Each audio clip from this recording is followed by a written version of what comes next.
দেখতে পাচ্ছ আজকে ক্রিসপি বেবিকর্ন বানাবো। তো বন্ধু বেবিকর্ন কেটে নিয়েছি। বেবিকর্ন এবার একটু মশলা দিয়ে দেবো।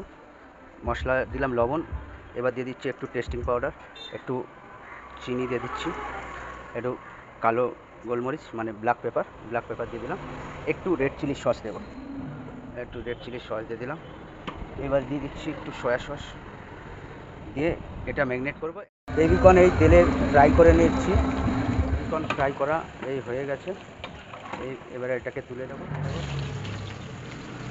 একটু লঙ্কা দিয়ে দেবো, এই লঙ্কা, আদা দিয়ে দিলাম, এই রসুন, এই আদা দিয়ে দিলাম,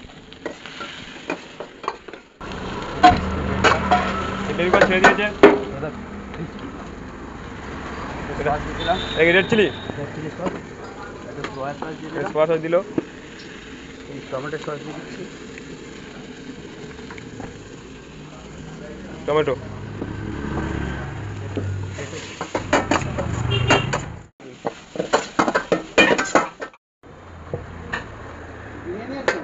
আছে আছে।